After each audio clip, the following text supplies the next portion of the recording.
اللهم صل على سيدنا ومولانا محمد صاحب التاج والمعراج والبراق والعلم دافع البلاء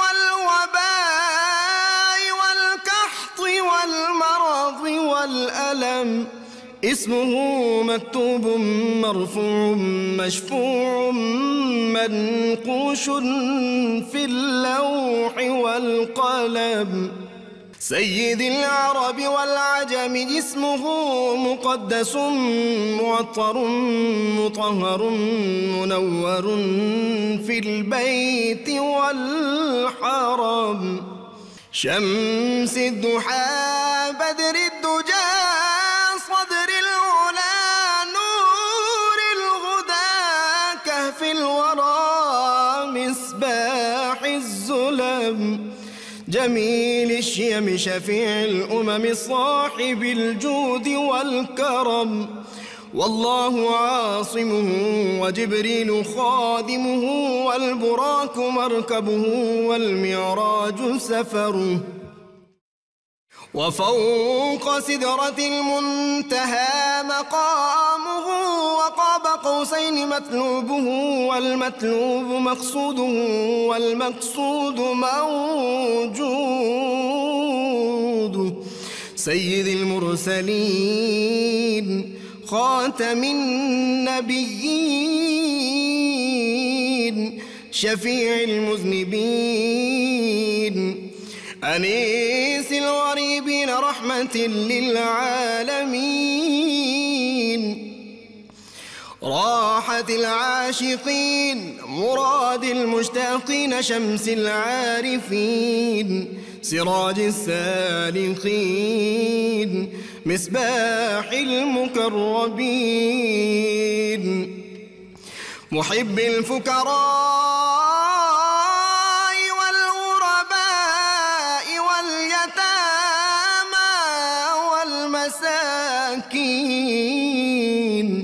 سيد الثقلين نبي الحرمين إمام القبلتين وسيلتنا في الدارين صاحب قاب قوسين محبوب رب المشرقين ورب المغربين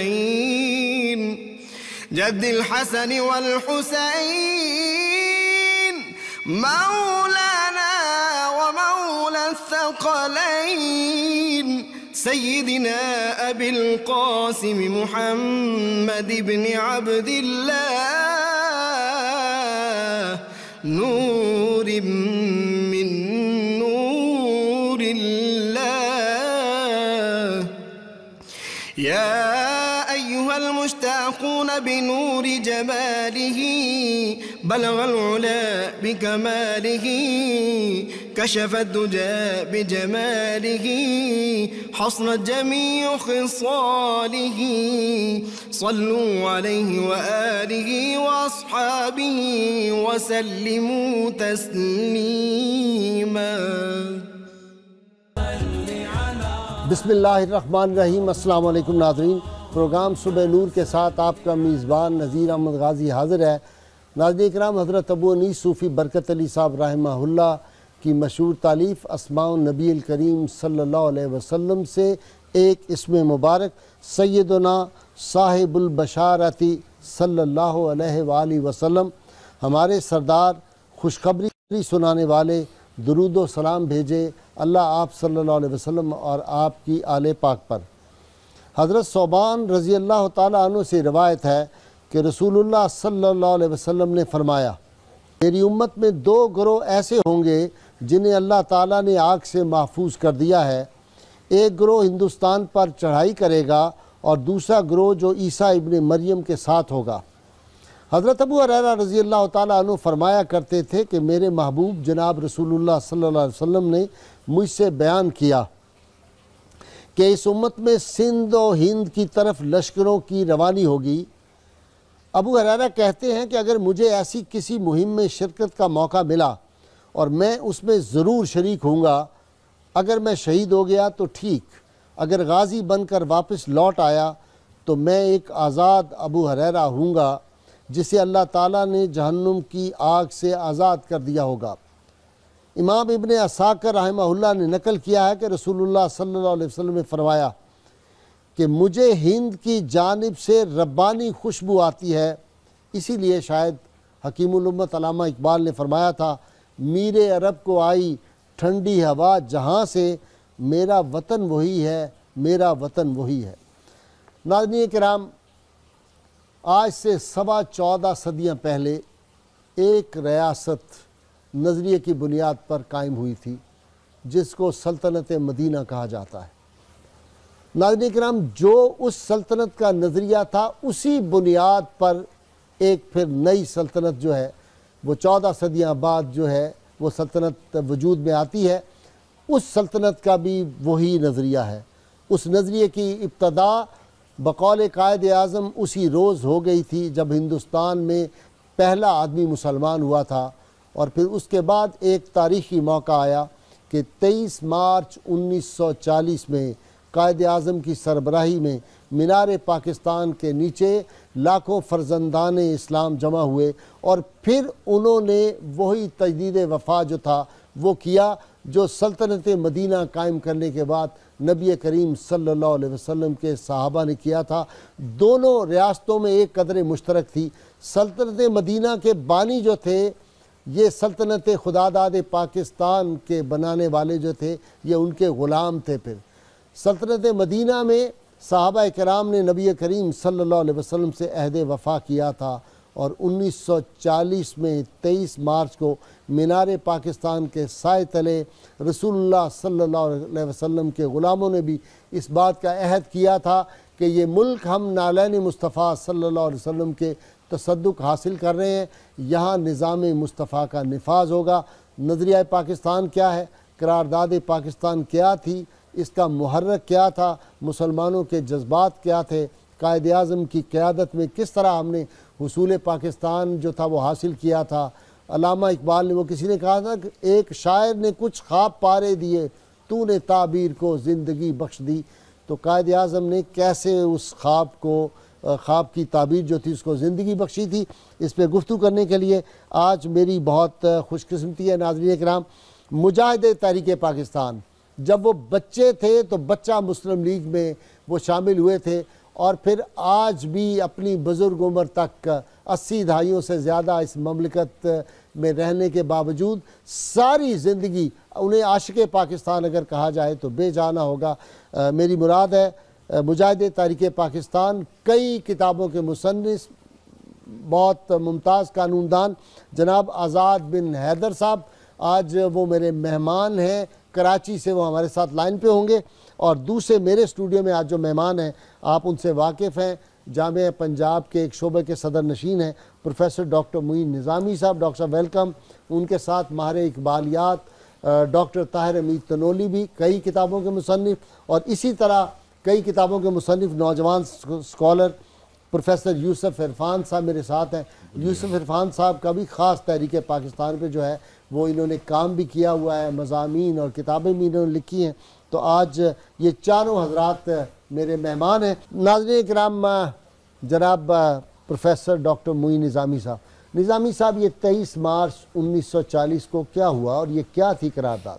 غازی صاحب، ایک تو بڑی اہم بات یہ ہے کہ دنیا کے ہر مذہب میں اور ہر ملک میں اور ہر قوم میں کچھ دن بڑے اہم ہوتے ہیں جنہیں ہم ان اقوام کا یا ان ملکوں کا یا ان مذاہب کا سنگ میل قرار دے سکتے ہیں۔ سبحان اللہ۔ وہ ہماری شناخت کا باعث ہوتے ہیں، اور وہ ہمیں یہ احساس دلاتے رہتے ہیں کہ ہم اپنی تاریخ کی طرف مراجعت کریں اور اس جذبے اور اس احساس کو آگے بڑھائیں جس کی بنیاد پر یہ واقعہ وقوع پذیر ہوا تھا، اور ہم اس سے کٹ کر اپنی شناخت کھو بیٹھیں گے۔ 23 مارچ پاکستان کی تاریخ میں تجدید عہد کا دن ہے، تجدید وفا کا دن ہے۔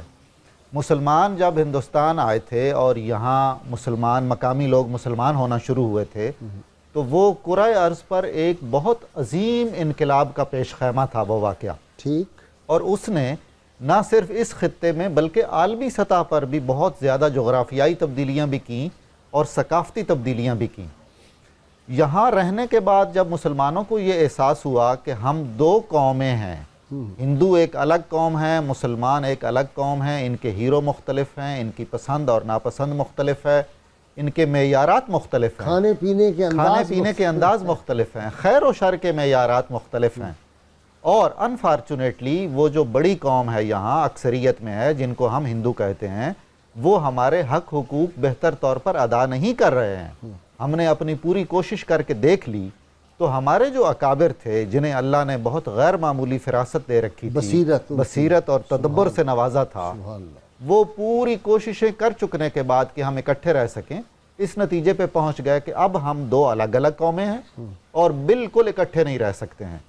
ہم اس صورت میں اکٹھے رہ سکتے ہیں کہ بالکل آزاد ہوں، ایک دوسرے کے نیچے نہ لگے ہوئے ہوں، اور سر بلند ہو کر برابری کی سطح پر ہم ایک دوسرے کے ساتھ رہیں۔ اچھا ڈاکٹر صاحب، کسی ایک ہندو نے یہ یوسف عرفان سے میں پوچھوں گا، خاص اس کا مطالعہ ہوگا، ایک نے کہا تھا کہ یہ بڑا سخت جان مذہب ہے، ہمارے ہندوستان میں جو قوم آئی ہم ان کا قوم کو بھی کھا گئے، اس کی روایات اس کے مذہب کو بھی کھا گئے۔ یہ مسلمان کہا جاتا ہے نا جی کہ اکال الامم ہے، اچھا، یعنی ہندوستان کا معاشرہ اور ہندو مت ایسا ہے کہ یہ جذب کر لیتا ہے مکمل طور پر دیگر تمام کلچرز کو اور مذاہب کو، یعنی قوموں کو اور ملتوں کو کھا لینے والا مذہب کہا جاتا ہے ہندو مت کو۔ لیکن اسلام کی سخت جانی کے قربان جائیے، یہ چراغ نہیں بجھ سکا، اس کو نہیں، جی ہاں، یہ نہیں، اسے نہیں کھا سکے، اتنا یہ ابھرے گا جتنا کہ دبا دیں گے، اسلام کا ہم سکہ دنیا پہ بٹھا دیں گے۔ آزاد بن حیدر صاحب السلام علیکم۔ وعلیکم السلام۔ حضرت، اسلام کا ہم سکہ دنیا پہ بٹھا دیں گے، توحید کی دنیا میں ایک دھوم مچا دیں گے۔ یہ جب بچہ تھا آزاد بن حیدر اور بچہ مسلم لیگ میں تھا، میرا خیال ہے اس زمانے میں اس طرح کے نعرے بن کے رہے گا پاکستان، لے کے رہیں گے پاکستان، پاکستان کا مطلب کیا، لا الہ الا اللہ محمد رسول اللہ، یہ ذرا سنائے نا ہمیں، یہ کیا تھا، یہ نظریہ پاکستان کیا تھا؟ بات یہ ہے کہ یہ بہت اچھا ہے 92 چینل نے 23 مارچ کا یہ پروگرام وہ کیا ہے، لیکن میں اب اس حالات میں دنیا کے ارد گرد کے اور پاکستان کے حالات میں میں یہ کہتا ہوں کہ آج کا 23 مارچ ہمارا یوم محاسبہ ہے۔ سبحان اللہ۔ ہم نے تو اس دن ڈائریکشن اپنی کی تھی مکے اور مدینے کی طرف، واہ، لیکن اب یہ ہماری ڈائریکشن چینج ہو گئی ہے، یہ کوئی امریکہ کی طرف جا رہا ہے، کوئی روس کی طرف جا رہا ہے، کوئی رائٹ ہے، کوئی لیفٹ ہے، اور قائد اعظم فرمایا کرتے تھے ہمیں رائٹ اور لیفٹ کا نہیں سوچنا، ہمیں رائٹ اور رانگ کا سوچنا ہے۔ آزاد صاحب، بے وجہ تو نہیں ہیں چمن کی تباہیاں، کچھ باغ باں ہیں برق و شرر سے ملے ہوئے، یہ والی بات ہے؟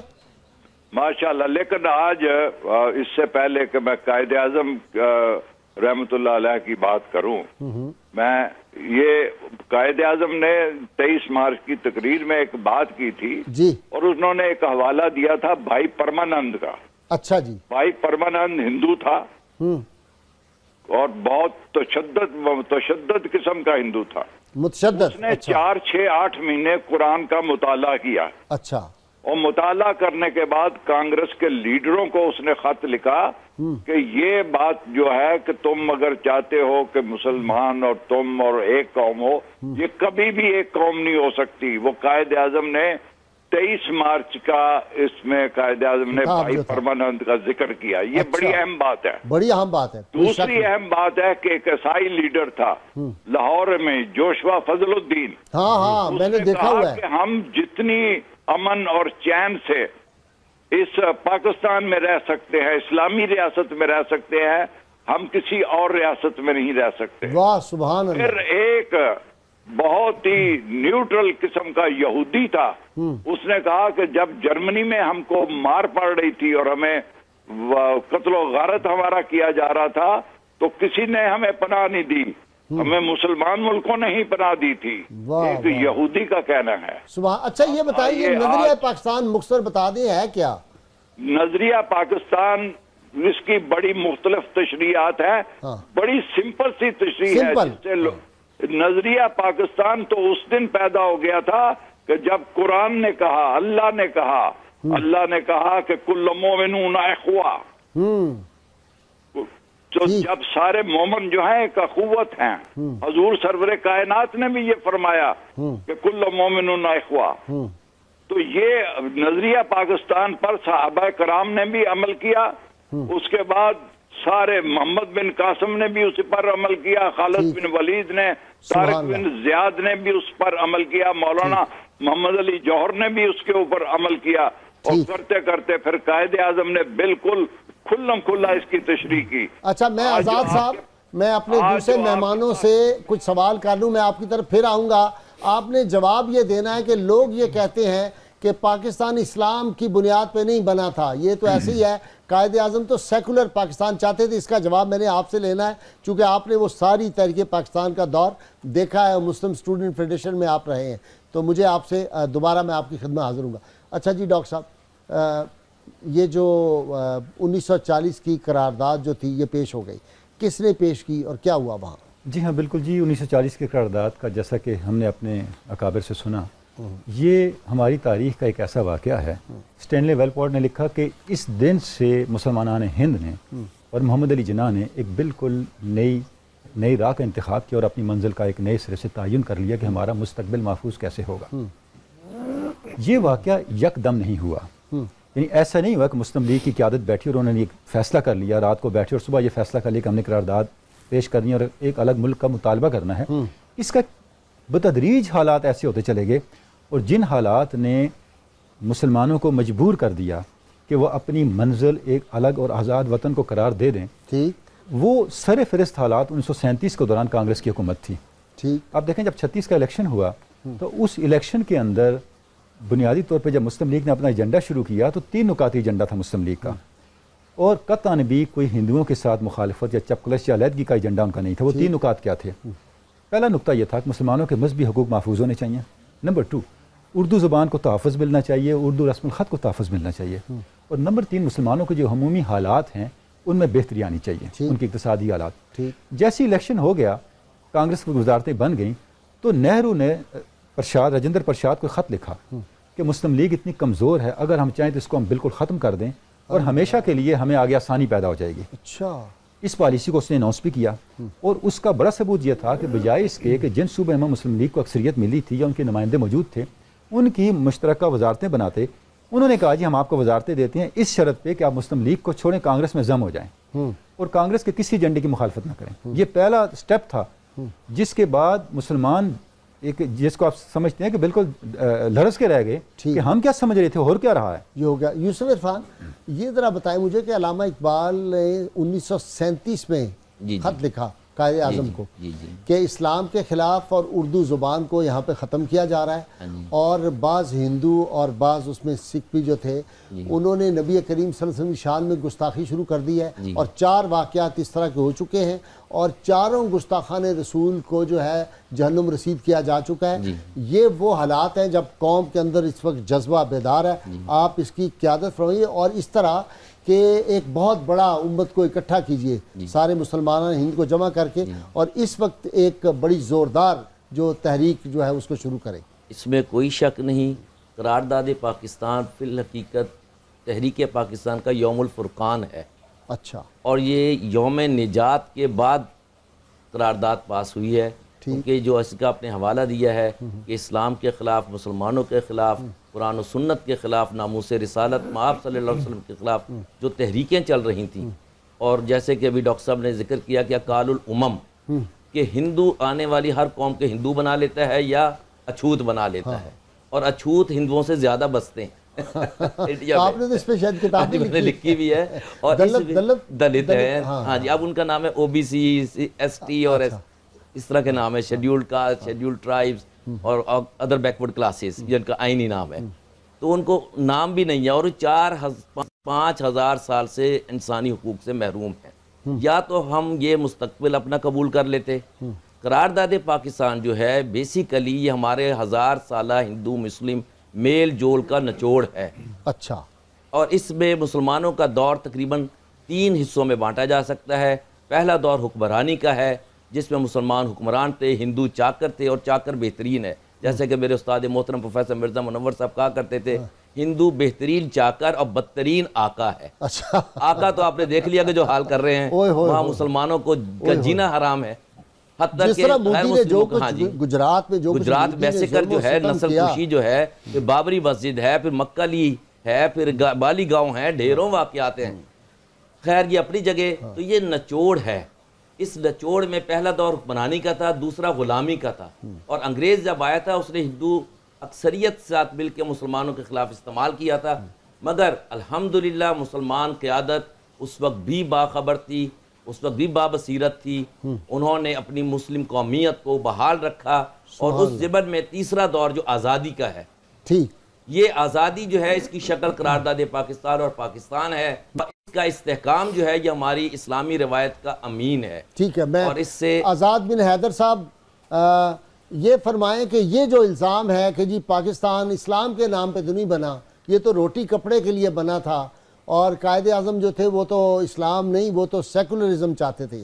یہ ذرا آپ نے چونکہ دیکھا ہوا ہے ساری تحریک کو, آپ اس کا جواب دیجیے. کہ میں نے آپ کو ایک کتاب بھیجی ہے. جی بھیجیے, آپ نے بہت اعلیٰ کتاب ہے. قائد اعظم نے بار بار اور یہاں میلاد النبی کے جلسے میں کراچی بار ایسوسی ایشن میں تقریر کرتے ہوئے بھی انہوں نے اس کا اعادہ کیا تھا کہ جناب بات یہ ہے کہ لوگ کہتے ہیں کہ what will be the constitution of Pakistan, تو انہوں نے کہا کہ قرآن will be the constitution of Pakistan. سبحان اللہ. اچھا, اس سے پہلے کئی مرتبہ اس میں نے کچھ تقریباً 25-30 دفعہ کہا ہے قرآن will be the constitution of Pakistan. جی ہاں. لیکن بہادر یار جنگ نے ایک تقریر میں کہا کہ قائد اعظم آپ ساتھ یہ کہا کرے کہ Quran and Sunnah will be the constitution of Pakistan. تو قائد اعظم نے مکہ مار کر ٹیبل کے اوپر کہا کہ you are right, you have corrected. سبحان اللہ, سبحان اللہ. یہ ایک ریکارڈ ہے. اور دوسری بات, تھوڑا سا میں 1 منٹ کے لیے پیچھے جاؤں گا. 1858 میں جان برائٹ نے پارلیمنٹ لندن میں تقریر کرتے ہوئے کہا کہ I have visited India. India is not a country, it is a jungle of countries. Allah. And there you cannot retain one government. You have to divide India into different parts. یہ جان bright نے 1858 میں کہا. اور اس کے بعد 1858 میں, یس 1927 میں ایک بہت بڑا پشین گوئیاں کرنے والا کیرو تھا, پامس بھی تھا, ستارہ شناس بھی تھا. اس نے وہ اس وقت اس نے کہہ دیا تھا. اچھا, وہ کیرو جو بڑا مشہور ہے, اس نے کہا تھا کہ میں انڈیا میں ایک حلال ابھرتا ہوا دیکھ رہا ہوں. اس نے اس وقت کہا. آپ آئیے سیکولرزم کی بات, میں نے 90 جگہ میں آپ کے پاس آتا ہوں, مجھے مختصر سی بریک لینی ہے, آپ نے ہمارے ساتھ ہی رہنا ہے. ناظرین کرام, مجھے مختصر سی بریک لینی ہے. جی تو میرا نہیں چاہتا تھا کہ آزاد بن حیدر جس طرح جوش اور جذبے سے, اور دیکھیں یہ 86 سال کی عمر میں بھی ماشاءاللہ کس طرح جذبے سے بولتے ہیں. جن لوگوں نے اس میں اپنا خون, اپنی جوانی, اپنی زندگی صرف کی ہے, ان کی آواز میں ایک خاص جو ہے وہ جذبہ بھی ابھرتا ہوا نظر آتا ہے. ہمارے ساتھ رہیے گا, مجاہد تحریک پاکستان کی باتیں آپ کو سنا رہا ہوں.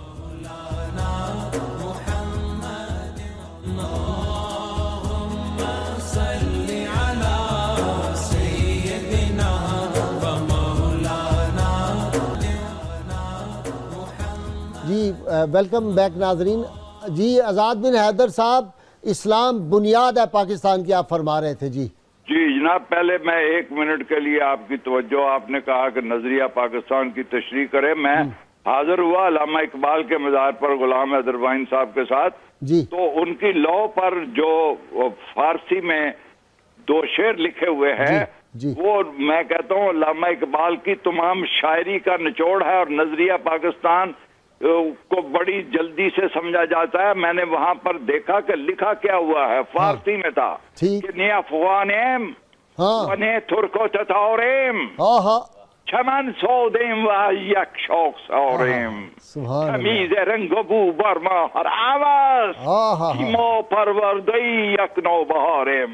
منفعت ایک ہے اس قوم کی, نقصان بھی ایک, حرم پاک بھی, اللہ بھی, قرآن بھی ایک. سبحان اللہ, کیا بڑی بات تھی, ہوتے جو مسلمان بھی ایک. تو وہ آپ ان کا کلام پڑھے, اور اس نے کہا تھا بہادر یار جنگ نے کہ میں اللہ اور اس کے رسول کو بہت دیر سے پہچانتا، لیکن جب میں نے اقبال کو پڑھا تو میں ایک جست میں رسول تک پہنچ گیا، دوسری جست میں اللہ تک پہنچ گیا۔ سبحان اللہ، سبحان اللہ۔ علامہ اقبال کا کلام، ان کی فکر، ان کا خطبہ ہمارے رہنما، اور علامہ اقبال اور قائد اعظم ایک جان تھا اور ایک روح تھی۔ سبحان اللہ، سبحان اللہ، ان کو علیحدہ نہیں کیا جا سکتا۔ سبحان اللہ۔ قائد اعظم نے کہا کہ مجھے اگر ضرورت پڑتی، کوئی پوچھتا کہ پاکستان لوگ ہیں یا علامہ اقبال لوگ ہیں، تو میں علامہ اقبال لیتا، کیونکہ علامہ اقبال کی وجہ سے تو 10 ملک بن سکتے ہیں۔ ہاں، سبحان اللہ، بڑی بات ہے۔ اور جب نہرو نے کہا علامہ اقبال کو کہ آپ بھی کشمیری، میں بھی کشمیری، آپ بڑے پاپولر ہیں، آپ مسلم لیگ کی قیادت والے، تو انہوں نے کہا یہ میں ہمبل ورکر آف قائد اعظم، اتنی محبت تھی ان میں۔ تو یہ چیزیں سمجھ کر اب میں چیلنج کرتا ہوں، یہ جو کتاب ہے قائد اعظم چیلنج سیکولرزم، یہ میں نہیں کہہ رہا، قائد اعظم کی وہ تمام تقاریر دے رہی ہیں، اسلام، قرآن، سنت، رسول، قرآن، رسال، حضور سرور کائنات پر انہوں نے جتنی میلاد النبی پر تقریریں کی ہیں، سبحان اللہ، میں نے پڑھی ہے، جو ہے وہ سنہری لفظوں سے، اور یہ بین الاقوامی ایجنڈا ہے، یہ نیو ورلڈ آرڈر ہے، یہ کلیش آف سیولائزیشن کی طرف ہمیں لے جا رہے ہیں، اور یہ پاکستان نظریے پر جیتے گا۔ اور یہ ایک آخری بات میں آپ سے غازی صاحب یہ بڑی امپورٹنٹ بات کرنے جا رہا ہوں، اسرائیل کو کہتے ہیں نظریاتی حکومت۔ پہلی پارلیمنٹ اسرائیل کی بیٹھی، کسی نے سوال کیا کہ what will be our constitution, تو وہ یہودی جو تھا اس وقت کا پرائم منسٹر، اس نے کتاب پکڑی، اس نے کہا تورا ول بی آور تورات ہماری کانسٹیٹیوشن ہوگی، اور آج تک انہوں نے کوئی کانسٹیٹیوشن نہیں بنایا۔ Torah is their constitution, Quran and سنت از آور کانسٹیٹیوشن۔ سبحان اللہ۔ بات آپ چونکہ جج رہ چکے ہیں، میں آپ سے عرض کروں کہ اگر ہمارے ملک میں کوئی کانسٹیٹیوشنل اس وقت کورٹ ہوتی تو میں ان کو کہتا جی انٹرپریٹیشن کریں کہ کیا یہ جو آئین ہے یہ اسلامک ہے، یہ ویلفیئر ہے، یہ پاکستان کے لیے ہے، یا یہ 1935 کا جو ایکٹ تھا یہ اس کا چربہ ہے، اور ایک ہمیں شوگر کوٹڈ دے دی گئی ہوئی ہے بات کہ یہ اسلام بھی ہے، اسلامک۔ بہت شکریہ آزاد بن حیدر صاحب۔ اقبال نے کہا تھا توحید کی امانت سینوں میں ہے ہمارے، آسان نہیں مٹانا نام و نشاں ہمارا، اور باطل سے دبنے والے اے آسمان نہیں ہم 100 بار کر چکا ہے تو امتحان ہمارا۔ 100 بار امتحان ہوا جی، کیا قربانیاں دی ہیں۔ بھائی صاحب، سب سے پہلے تو میں یہ خراج تحسین پیش کرنا چاہتا ہوں آزاد بن حیدر صاحب کو، بہت خوبصورت گفتگو کی انہوں نے، اور خاص طور پر جو انہوں نے فارسی اشعار پڑھے وہ بالکل ایرانی لب و لہجے میں۔ آپ کا تو شعبہ ہے۔ ہم سارے پھول ہیں ایک ہی چمن کے ہیں، ہم میں تفریق اور تمیز نہیں کی جا سکتی کہ رنگ و بو ہمارے الگ ہیں، ہم ایک ہی نوبہار کے پالے ہوئے ہیں اور وہ نوبہار مدینہ ہے۔ یہ ایک انٹرنیشنل بردرہڈ کا جو تصور اسلام نے دیا ہے وہی نظریہ پاکستان کی بنیاد ہے۔ قربانیوں کی تو غازی صاحب ایک طویل فہرست ہے جو اس سارے سفر میں ہم نے دی ہیں اور ہمارے اجداد نے دی ہیں۔ بڑا ایک خوبصورت شعر مجھے یاد آ رہا ہے، جی بسم اللہ۔ اب تو وہ نسل بھی معدوم ہوئی جاتی ہے جو بتاتی تھی فسادات سے پہلے کیا تھا۔ جنریشن گیپ آ رہا ہے نا جی، ہم نے وہ لوگ دیکھے ہیں جنہوں نے براہ راست وہ اذیتیں اور تکلیفیں بھگتی تھی۔ ہم نے جی مولانا عبدالستار خان نیازی دیکھے، عبدالحامد بدائی رحمۃ اللہ علیہ دیکھے، قید و بند کی سختیاں اٹھائیں جنہوں نے، قرآن علامہ عبدالروح ہزاروی دیکھے، پیر جماعت علی شاہ رحمۃ اللہ علیہ، کیسی کیسی خواجہ قمر الدین سیالوی رحمۃ اللہ علیہ، شیخ الاسلام۔ شیخ الاسلام کا ٹائٹل انہیں ہی زیبا ہے، بالکل ان کو سجتا ہے، کوئی شک اور شبہ نہیں، درجہ قدامت لوگ تھے۔ اس کے بعد اب جو ہماری نئی نسلیں ہیں ان تک یہ باتیں منتقل کیسے ہوں گی، اس لیے یہ ان دنوں کا انعقاد ضروری ہے اور ان باتوں کو دہرانا ضروری ہے۔ آپ فرماتے تھے کہ مولانا نیازی بہت خوبصورت کثرت سے یہ شعر پڑھتے تھے، گاہے گاہے باز خاں این قصہ پاری نہ رہا، تازہ خواہی داشتن گر زخم ہائے سینہ رہا۔ مسئلہ یہ ہے غازی صاحب، کسی نے میری انسلٹ کی ہو، کسی نے میرے آباء و اجداد پر ظلم و ستم کیے ہوں، بھلے میں اسے معاف بھی کر دوں، ایک اچھا ورکنگ ریلیشن شپ بھی رکھوں، اپنا آقا و مولا نہیں مانوں گا اسے، اپنا قبلہ و کعبہ اسے قرار نہیں دوں گا، ہمیں یہ باتیں آگے پہنچانی چاہیے، وہ یہ بھی بہت پڑھتے تھے کہ نغمہ کجاؤ من کجا ساز سخن بہانہ ایست سوئے قطار می کشم ناقہ بے زمام را، ناقہ بے زمام. اب ناقہ بے زمام کو ڈاکٹر طاہر امید تنولی جی ہاں، ناقہ بے زمام کو منزل پہ لانے کے لیے یہی ضروری ہے. اب تو ہم یہی پڑھتے ہیں احسان دانش کا کہ سبزائے نو رستہ سے بھی وجہ بربادی نہ پوچھ، بات چل نکلی تو پھر یہ باغ ماں تک جائے. جیسے آزاد ابن حیدر ہمیں متوجہ کر رہے تھے کہ قرارداد پاکستان کی روح کیا تھی، مقصد کیا تھا. جیسے میں نے شروع میں عرض کیا، جب 37 کا وہ معاملہ سارا ہو گیا تو مسلم لیگ کی قیادت اور قائد اعظم اس پہ کنونس ہو گئے کہ ہندو اور مسلم دو الگ قومیں ہیں. ٹھیک. اچھا میں ایک ریفرنس دینا چاہوں گا. اس دوران قائد اعظم نے صرف ایک چیز پہ فوکس کیا کہ اب مسلم لیگ کو مضبوط کیا جائے. پورے ہندوستان کے دورے کیے. پٹنہ میں انہوں نے ایک تقریر کی ہے 38-39 کے دوران. اس تقریر کو برٹش انٹیلیجنس نے کوٹ کیا، پریس نے کوٹ کیا، اور اس تقریر کی بنیاد پہ ایک ہندو پروفیسر نے کتاب لکھی کریٹنگ نیو اسٹیٹ آف مدینہ. ہاں میں پڑھ چکا ہوں. اچھا اس میں کیا کہا قائد اعظم نے؟ Creating new Medina, state of Medina نہیں. اس میں کیا قائد اعظم نے فرمایا؟ وہ ہے وینکت دوہلی پالا. وہ میں ساری پڑھ چکا ہوں ماشاءاللہ. میں نے آپ کو ساری کتاب پڑھ لی ماشاءاللہ. اس میں قائد اعظم نے کیا فرمایا؟ قائد اعظم نے فرمایا مجھے پتہ ہے کہ اگر ہم مطالبہ پاکستان کو لے کے چلیں گے تو جو ہندو اکثریت صوبے ہیں وہاں کے مسلمانوں کا کیا ہوگا. میں ان مسلمانوں کی قربانی دے رہا ہوں ایک منزل کے لیے، اور وہ منزل کیا ہے؟ میں ریاست مدینہ کو زندہ کرنا چاہتا ہوں. سبحان اللہ. یہ ہمارے جو بانیان تھے اس پہ بڑے کلیئر تھے. ہمیں یہ پتہ ہونا چاہیے مطالبہ پاکستان جذباتی مطالبہ نہیں تھا، یہ وقتی مطالبہ نہیں تھا. بہت اعلیٰ آپ دیکھیں جب اینڈ پہ، یہ میں آپ کو عرض کر رہا ہوں 38 کے اینڈ کی بات، جب نہرو کو یہ پتہ چل گیا، جب جیسے پروفیسر نے بھی ذکر کیا یوم نجات جب بنایا گیا، یوم نجات کیا تھا؟ اس کا پورا نام کیا تھا؟ اس کا پورا نام یوم نجات نہیں تھا. جو 22 دسمبر 1939 کو منایا گیا، اس کا پورا نام تھا یوم نجات و تشکر. اچھا اس نے جمعہ تھا. قائد اعظم نے فرمایا کہ یوم نجات اس طرح منائیں کہ تمام مسلم لیگ کی تنظیمیں اجلاس کر کے قراردادیں پاس کریں، اور یوم تشکر اس طرح منائیں کہ جمعے کی نماز کے بعد نوافل ادا کریں شکرانے کے. واہ، یہ سیکولر آدمی کہہ سکتا ہے؟ یہ عقل کے اندھا ہی کوئی ہے جو یہ کہے. یہ جو بات قائد اعظم نے فرمائی کہ ہمیں آج ہندوؤں سے نجات مل گئی ہے. اچھا جب یوم نجات کا جیسے قائد اعظم نے اعلان کیا، میں یہاں دو بڑے اہم تاریخی نکات کی طرف اشارہ کرنا چاہوں گا. یہ میں آپ سے پوچھتا ہوں یوسف عرفان صاحب، مجھے یہ بتائیے، وہ ہندو تو یہ سمجھتا ہے کہ کریٹنگ نیو مدینہ، وہ سمجھتے ہیں کہ یہ مدینہ منورہ کا پرتو ہے، یہ سیکنڈ ریاست جو ہے، یہ اسی نے نہ تیغ و تیر پر تکیا، نہ خنجر پر، نہ بھالے پر بھروسہ تھا تو ایک سادی سی کالی کملی والے پر. وہی بھروسہ سادہ سی کالی کملی والے ذات رسول صلی اللہ علیہ وسلم پہ ان کا بھی بھروسہ تھا، جو چند محلوں سے نکلے اور 10 لاکھ مربع میل اور بعد میں پھر جو تھے 24 لاکھ مربع میل تک پہنچ گئے. یہ جو تھی یہ ریاست سمٹ گئی. یہ خرابی کہاں ہے؟ یہ سمٹی نہیں ہے، یہ ایک فیز ہے. اچھا، یہ آزادی کی منزل ہماری کچھ اور ہے. ٹھیک ہے. اور یہ پاکستان پھیلے گا، یہ غیر ملکی ہوائیں واپس جائیں گی، یہ ناکام ہوگا. یہ نور ہے، نور کو زوال نہیں. یہ نور ہے اور نور کو زوال بھی نہیں. جیسے صوفی برکت صاحب فرمایا کرتے تھے نا کہ اس کی ہاں میں ہاں ہوگی، نہ میں نہ ہوگی، وہ وقت آئے گا قوموں کے فیصلے ہوں گے. یہ ہوگا. جی بالکل ہوگا. لوگ کہتے ہیں کہ نہیں ایسے ہی بالکل ہوگا. یہ فیز ہے، بہت جلد ختم ہو جائے گا. خوش فہمی ہے. عالمی طاقت پاکستان جب بنا ہے پہلے دن سے ہے، اسی لیے تمام عالمی طاقتیں یہاں آ کر لڑتی ہیں، مرتی ہیں اور بھاگتی ہیں. بعض ہمارے ساتھی ان کے ساتھ مل جاتے ہیں، وہ بھی نابود ہوں گے. ابھی آپ نے دیکھا کہ امت مسلمہ کا کیا منظر ہے، کوئی گاڑی نہیں، کچھ نہیں، جلسے بھرے ہوتے ہیں، جلوس بھرے ہوتے ہیں، جنازے بھرے ہوتے ہیں. دوسری بات جو ہے کہ پاکستان کا خاص کہ اچھا بات سنیں، اسی لیے یہ جو آپ نے اشارے کیے کہ اب جو جذبہ ہے اس قوم میں دین اسلام کے لیے ابھر رہا ہے، اسی کو دیکھتے ہوئے ہندوستان کا وہ جو مودی ہے وہ ایک کانفرنس میں آ کے صدارت کرتا ہے اور وہاں آ کے کہتا ہے کہ اللہ کے سارے نام، گجرات میں مسلمانوں کو جلاتا ہے، یہاں کہتا ہے کہ اللہ کے سارے نام جو ہیں وہ رحمان اور رحیم ہے. میں نے کہا نہیں، اس کا نام جبار اور قہار بھی ہے. یہ تمہیں غلط ہے. ہاں، منتقم بھی ہے. اللہ نے جب انتقام لیتا ہے تو نماز جنازہ پڑھنے والا کوئی نہیں ہوتا. ٹوڈیوں کو بلا کے یہ نہیں اسلام کا چہرہ بگاڑا جا سکتا. مگر جو بات میں کہنا چاہتا ہوں کہ پاکستان کا ایک پس منظر روحانی بھی ہے.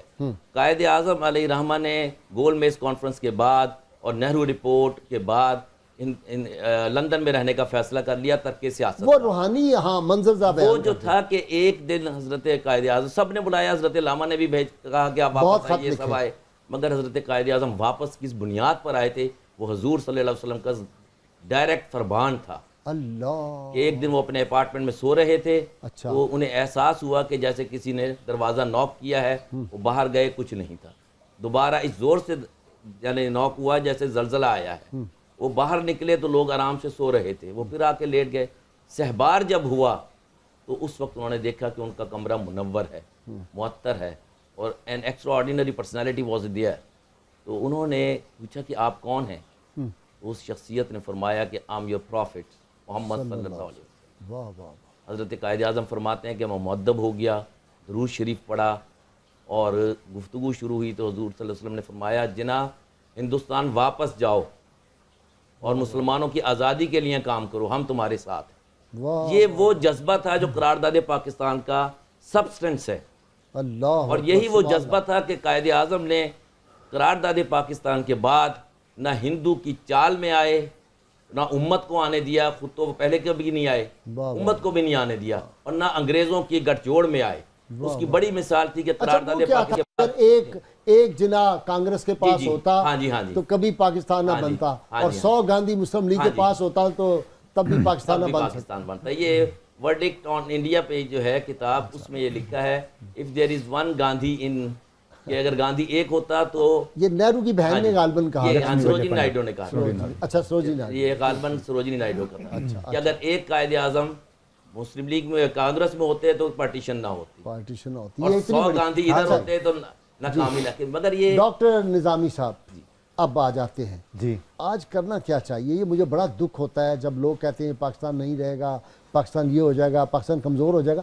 یہ جو ایٹمی قوت پاکستان بن گیا، پہلی اسلامی ایٹمی قوت، یہ تو رسول اللہ صلی اللہ علیہ وسلم کا کرم نہیں ہے؟ بے شک و شبہ، بے شک و شبہ. ہم تو کوئی اچھی چیزیں چھوٹی موٹی نہیں بنا سکتے، جی ہاں، تو لیکن ایٹم ہم بنا لیا. ریاست مدینہ کے نام پر، ریاست مدینہ کی سنت کے طور پر معرض وجود میں آیا ہے پاکستان، سبحان اللہ، اور یہ زندہ رہے گا یقیناً انشاءاللہ. اندازہ فرمائیے آپ کہ اس کا خواب جس نے دیکھا اس کا نام ہے محمد اقبال، سبحان اللہ، اور وہ اس خطے میں اقبال اسلام ہیں، سبحان اللہ، خوش نصیبی ہیں اسلام کی، اور محمد جزو اعظم ہے نام کا. واہ، اور جسے نام رکھا پاکستان کا، سبحان اللہ، رحمت علی ہیں، رحمت علی، رحمت ہے اور علی. جی ہاں، جی ہاں. اس کا مطلب ہے غازی صاحب گجروں کا بھی بڑا کنٹریبیوشن ہے پاکستان. یہ لوگ دیکھنے والے کہیں گے تعصب شروع ہو گیا گجروں کا. نہیں یہ تو گجر تھے جی، آئی ایم پراؤڈ آف. جی نہیں وہ تو بالکل میرے بڑے تھے، میرے بزرگ. دیکھیے یہ نام ان کی عطا ہے، ان کی دین ہے پاکستان. رحمۃ اللہ علیہ علیہ کیسا درس دیا تھا میاں صاحب نے. فرمایا جی توڑے کتے بن کے رہیے، وچ وطن دیاں گلیاں، در در چڑکاں سہندے رہیے، پھر پردیسوں بلیاں. ہمارے بزرگوں نے یہ درس دیا. جی، اور جو بانی بنا، اندازہ فرمائیے آپ اس میں کیا قوتیں جمع ہیں، محمد اور علی ہے. اللہ، یعنی اس میں بھی جزو اعظم محمد ہے. ہمارا ایمان ہے کہ ناموں کی تاثیر ہوتی ہے. بے شک اور شبہ. رسول اللہ صلی اللہ علیہ وسلم نے بہت سارے نامناسب اور غلط معانی والے نام بدلے ہیں، اور اس سے اندازہ ہوتا ہے کہ ناموں کی تاثیر ہوتی ہے. واقعی حسنین کی نمین کا بدلہ ہے نام دونوں کا. بالکل. تو یہ کیسے ہو سکتا ہے کہ ناموں کی تاثیر نہ ہو؟ چنانچہ اقبال اسلام نے جو خواب دیکھا اور محمد علی جناح نے جو جھنڈا اور جس کی بنیاد رکھی، انشاءاللہ العزیز قیامت تک یہ ریاست برقرار رہے گی.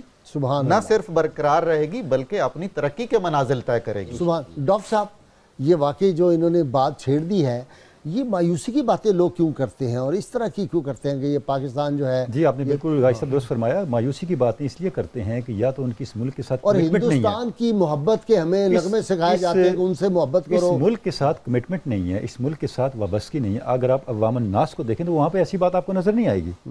عوام الناس کے اندر جو جوش ہے، جذبہ ہے، اس ملک کے ساتھ کمٹمنٹ ہے. میں سمجھتا ہوں کہ یہ وہ وقت ہے جب ہم نے اس ملک کے مقاصد کو پھر سے زندہ کرنا ہے. پر وہ کہتے ہیں کہ اقبال معمولی سا آدمی تھا، ایک شہر کا شاعر تھا، ایسے دانشور تو نہیں کہنا جی پیدا ہو گئے، تو وہ کہتے ہیں اب انٹل کچول. ہاں وہ انٹل کچول وہ جو ہے جی آپ اقبال کی قائد اعظم مجھے بتائیں یہ کیوں پڑھایا جائے اقبال اور قائد اعظم؟ سر میں سمجھتا ہوں کہ ایسے لوگوں کی رائے کو انٹرٹین کرنا بھی میں وقت کا ضیاع سمجھتا ہوں. یہ وہ لوگ ہیں جن کو اقبال کے لفظ کا معنی نہیں آتا. میں آپ کو عرض کرتا ہوں ان کو بٹھا کے پوچھیں آپ کے نام کا کیا معنی ہے، شاید ان کو اپنے نام کا معنی کا نہ پتا ہو اور اقبال پہ رائے دے رہے ہیں. ایک جملہ معترضہ میں آپ کو عرض کر دیتا ہوں. میں یہاں پاک ٹی ہاؤس میں گیا، ایک پروگرام تھا، تو وہاں میں نے اقبال پہ بات کی. تو بعد میں جتنے لوگ بیٹھے تھے 3-4 لوگوں نے کہا جی کہ اقبال ایک بیماری بن گیا، سارے اقبال پہ بات کرتے رہتے ہیں، کوئی اور بات ہمیں نہیں ملی. جب میں آخر میں کمنٹ دینے لگا میں نے کہا مجھے بڑا افسوس ہوا یہاں پارٹی ہاؤس میں ہم بیٹھے ہیں, یہاں لاہور کی کریم بیٹھی ہوئی ہے, آپ نے اقبال پہ تنقید کی, آپ اقبال کو رد کر دیں, مجھے اتنا بتا دیں اقبال کی فلاں کتاب میں کون سی بات غلط ہے, ایک جملہ مجھے سنا دیں. سب کو سانپ سونگ گیا. ڈاکٹر خواجہ زکریا صدر مجلس تھے, انہوں نے کہا تو انہوں نے بات ہولا رکھیں. میں نے کہا میں صرف آپ سے یہ پوچھتا ہوں اگر آپ نے اقبال کا ایک جملہ نہیں پڑھا اور آپ اقبال کے اوپر تنقید کر رہے ہیں, اس سے بڑی کوئی انٹلیکچوئل ڈس آنیسٹی ہے؟ ہر ڈس آنیسٹی بری ہے اور انٹلیکچوئل ڈس آنیسٹ کو منافق کہتے ہیں اور اس کا انجام سب سے بدترین ہوتا ہے. میں سمجھتا ہوں کہ ان پہ علامہ پہ اور قائد اعظم پہ تنقید کرنے والے اگر دلیل کے بغیر بات کرتے ہیں ان کا ذکر کرنا بھی وقت کا ضیاع ہے اور اپنی توہین ہے. اچھا مجھے بتائیں, ہماری فوج میں اگر کلام اقبال نہ ہو, اگر یہ قائد اعظم کے فرمودات نہ ہو, تو ہماری فوج کا یہ جو جذبہ ہے, اتنی سی تعداد میں تھوڑی سی فوج ہے, پوری دنیا سے لرزہ برندام ہے. میں آپ کو عرض کرتا ہوں اقبال کی قدر اگر آپ نے پوچھنا ہے تو جرمنی والوں سے جا کے پوچھیں, اینڈ میری شمل سے پوچھیں, سینٹرل ایشین سے پوچھیں, آج بھی وہاں پہ اقبال کی نظم قومی ترانہ ہے. ایران والوں سے پوچھیں, شریعت سے پوچھیں, اردن والوں سے پوچھیں, بوسنیا اور زگوینا کا علی عزت بیگوویچ سے پوچھیں. اسلام بٹوین ایسٹ اینڈ ویسٹ میں اس نے کیا لکھا ہے؟ اس نے کہا اقبال اگر نہ ہوتا تو ہمیں یہ پتہ ہی نہ ہوتا اسلام کیا ہے. سبحان اللہ. یعنی کہ آپ کہاں بیٹھ کے بات کر رہے ہیں؟ آپ نے اقبال کو پڑھے بغیر ہی اقبال کو رد کرنا شروع کیا. اقبال کو رد کریں, اقبال پیغمبر نہیں ہے, لیکن سمجھنے کے بعد اس سے بڑی جہالت کوئی نہیں ہے. آپ اقبال کو سمجھیں نہ اور رگڑا دیتے چلے. ڈاکٹر صاحب 90% بلکہ 95% بڑے جو انٹلیکچوئل بنتے ہیں نا, reconstruction of religious thought in Islam کی 4 لائنوں کا ترجمہ نہیں کرتا. میں نے آپ کو عرض کیا, میں نے پارٹی ہاؤسمین کو چیلنج کیا, میں نے کہا ریکنسٹرکشن کا ایک جملہ مجھے بتا دیں. اب اس پہ آتے ہیں تاریخ پاکستان. میں عرض کرتا ہوں کہ ہم نے اس کو زندہ رکھنا ہے. اب دیکھیں جب قائد اعظم نے قرارداد قائد اعظم کی موجودگی میں شیر بنگال نے پیش کی, چودھری خلیق الزمان کھڑے ہوئے, انہوں نے تائید میں تقریر کی اور چاروں صوبوں سے, سرحد سے مولانا عبدالغفور ہزاروی اس کی تائید میں کھڑے ہوئے, پنجاب سے مولانا ظفر علی خان کھڑے ہوئے, سندھ سے سر عبداللہ ہارون, وہ پیر مانکی تھے نا وہاں سے سرحد سے, وہ نمائندہ موجود تھے. لیکن جس شخصیت نے گفتگو کی وہ مولانا عبدالغفور ہزاروی تھے. یعنی پورے ہندوستان کی نمائندگی یہاں موجود تھی اور پورے ہندوستان نے اس کی تائید کی, اس کی تصدیق کی. اور اس کے بعد 1941 کے اندر جو مسلم لیگ کا سیشن ہوا, اس میں پاکستان کے مطالبے کو مسلم لیگ کے دستور کا حصہ بنا لیا گیا اور آگے چل کے ساری جدوجہد اس پہ چلی. اب دیکھیں پورے ہندوستان کے مسلمانوں کا جو ویژن تھا, ان کا وزڈم تھا, کیا وہ نابینا لوگ تھے؟ وہ کیا مطالبہ کر رہے تھے؟ ویسے یوسف عرفان, یہ اللہ کی یہ مشیت اور اللہ تعالیٰ کو اس مملکت پہ خاص کرم نہیں ہے اس کا, کیا فیل کرتے ہیں؟ روحانی باتیں ہیں, چونکہ آپ نے علامہ قائد اعظم کی روحانی زندگی کے حوالے سے لکھا بھی بہت ہے, تو اس لیے آپ سے پوچھ رہا ہوں. پاکستان روحانی اساس ہے اس کی, اس کا پھیلاؤ بھی روحانی. اچھا. اور جس مقصد کے لیے بنا تھا وہ تقریباً حاصل کر لیا ہے. یہ پھیلے گا. اچھا. اور مشرقی پاکستان دوبارہ پاکستان کا حصہ بنے گا. آپ کی زبان اور اس میں فقط وہ ویژنری قیادت چاہیے جو قائد اعظم اور علامہ اقبال کی تھی.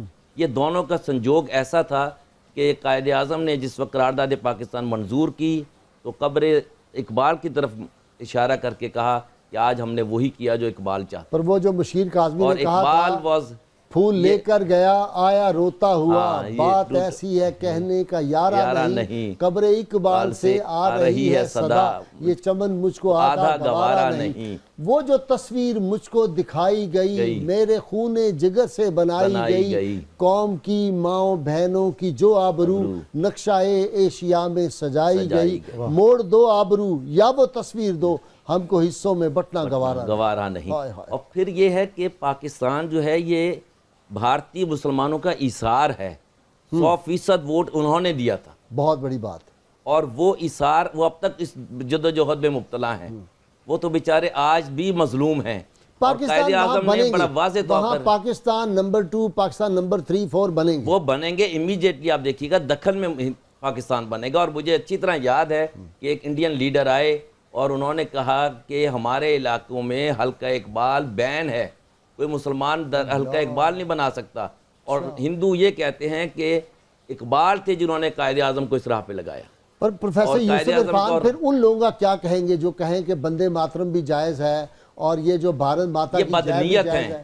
یہ بدنیت ہیں, یہ ڈالر اور پاؤنڈ پہ ناچتے ہیں, یہ پیسے کے لپیٹ میں ہیں. ہندو کی یاری اور مکاری یہ ہمارے لوگ سمجھ نہیں سکتے. وہ ہندو کی یاری مکاری ہزاروں سال کی ہے, اور وہ جب تک آپ حرم سے رشتہ مضبوط نہیں کریں گے آپ کو روشنی نہیں ملے گی. اور دوسرا یہ ہے کہ پاکستان نے اپنا مقصد حاصل کیا ہے, جس مقصد کے لیے بنا تھا. قرارداد پاکستان کے بعد قیام پاکستان ایک ریاست ملی. ریاست کے لیے 3 چیزیں درکار ہوتی ہیں. اس کے پاس فوج اعلیٰ ترین ہو, اس کے پاس ہتھیار اعلیٰ ترین ہو, اس کا انٹیلیجنس نیٹ ورک اعلیٰ ترین ہو. یہی وہ 3 چیزیں تھیں جس نے ہمیں افغان جہاد میں بھی کامیابی دی, اور اس کے بعد اسی دوران ہم نے ایٹمی قوت بنے ہیں. سبحان اللہ. اس فوج نے جو 71 کے یعنی المیہ کا شکار میرا تو خیال ہے دنیا کی بیسٹ فوج جو ہے وہ پاکستانی فوج ہے, امریکن سے بھی. جی بیسٹ ان دی ورلڈ. ان کے پاس وسائل بہت زیادہ ہیں, لیکن جو ہمارے فوجی ہے جو اس کا جذبہ ہے اس کا کوئی مقابلہ نہیں. فقط اے کاش پرویزی دباؤ سے نکل آئیں, یہ اسی آزادی کی طرف جائیں گے جس وقت یہ افغان جہاد کے وقت سے یا جس وقت قیام پاکستان کے. ڈاکٹر صاحب ایک ہو مسلم حرم کی پاسبانی کے لیے, نیل کے ساحل سے لے کر تا بخاک کاشغر. بھائی صاحب یہ جو قیام پاکستان ہوا اور تحریک پاکستان ہوئی, 5 لاکھ کے قریب جانوں کی قربانیاں دی گئی ہیں, اور عزت و آبرو کی قربانیوں کا تو کوئی حساب کتاب نہیں ہے. ہم اس مذہب کے ماننے والے ہیں جس نے ایک بے گناہ کے قتل کو پوری انسانیت کا قتل قرار دیا ہے. اس سارے خون کو, اس ساری داستان کو ہم بھلا دیں, ایسا تو نہیں ہو سکتا. اب جو جن حالات کا ہم شکار ہیں, ایک سطح پر ہم نے اس ریاست کو ایک کامیاب ریاست بنا کے دکھایا ہے, ایک سطح پر ہم مسلسل یہ ثابت کر رہے ہیں کہ یہ ایک ناکام ریاست ہے. وہ جو قوت کا ایک معیار ہے, اچھی فوج ہونا, اچھے ہتھیار ہونا, اور جس طرح وہ فرما رہے ہیں, ہمارے اندر بھی وہ اچھائیاں ہونی چاہیے, ہمارے نظام میں وہ اچھائیاں ہونی چاہیے. احسان دانش کو آج آپ نے کوٹ کیا, وہ عجیب و غریب قسم کے رہنماؤں سے اتنے الرجک تھے, اتنے خوبصورت شعر انہوں نے ان کے بارے میں کہے ہیں. ایک عجیب شعر ان کا یاد آیا, نہ رہنماؤں کے حلقوں میں لے چلو مجھ کو, میں بے ادب ہوں, ہنسی آ گئی تو کیا ہوگا. ان پر تو ہنسنا بھی. ڈاکٹر صاحب میں آپ کا بڑا شکر گزار ہوں, جو کہ پروگرام کا وقت محدود ہوتا ہے, اور تحریک پاکستان ہو تو ایک جذبے جوان ہو جاتے ہیں. ڈاکٹر تنولی آپ کا شکریہ, پروفیسر یوسف عرفان. ناظرین کرام, وہ کسی نے کہا تھا کہ سنو اے ساکنان خاک و پستی, صدا کیا آ رہی ہے آسمان سے کہ آزادی کا ایک لمحہ ہے بہتر غلامی کی حیات جاویداں سے. اللہ تعالیٰ سے دعا ہے کہ اللہ کریم اپنے حبیب مکرم صلی اللہ علیہ وسلم کے صدقے اس پاکستان کی حفاظت فرمائے, یہ تا دم قیامت شاداں فراں رہے, اور یہ پاکستان شاد باد اور آباد رہے. ناظرین کرام, یہ وہ ملک ہے جہاں سے میر عرب کو ٹھنڈی ہوا آتی تھی, اور میں یہ دعوے سے کہہ سکتا ہوں نبی کریم صلی اللہ علیہ وسلم کی ناموس کی اوپر جب کسی دنیا میں کسی کونے سے کسی بدبخت نے حملہ کرنے کی کوشش کی, سب سے پہلے جنہوں نے ناموس مصطفیٰ صلی اللہ علیہ وسلم کی حفاظت کی ہے وہ یہی پاکستانی قوم ہے. سب سے آگے بڑھ کے اللہ تعالیٰ اس قوم کے جذبوں کو جوان رکھے, اللہ نوجوانوں کو اقبال اور قائد اعظم کے نقش قدم پہ چلنے کی توفیق عطا فرمائے. اللہ کریم سے دعا ہے کہ وہ پاکستان کو امن و امان کا گہوارہ بنائے, ہر کونا اور گوشہ. لوگ, یہ جنت نظیر ملک ہے, یہ حسین ملک ہے, یہ اللہ تعالیٰ نے ہمیں ایک بہت بڑی نعمت عطا کی ہے, اس کی ہمیں قدر کرنے کی توفیق عطا فرمائے. اور وہ جو اقبال نے کہا تھا, سبق پھر پڑھ صداقت کا, شجاعت کا, عدالت کا, لیا جائے گا تجھ سے کام دنیا کی امامت کا. ہم دنیا کی قوموں کی امامت اللہ کے فضل و کرم سے کریں گے.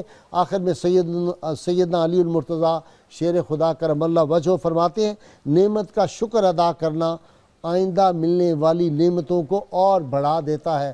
ہمارے پروگرام کا وقت ختم ہوتا ہے. نذیر احمد غازی کو اجازت دیجیے, کل صبح انشاءاللہ تعالی آپ سے ملاقات ہوگی. اللہ کریم آپ کا حامی و ناصر.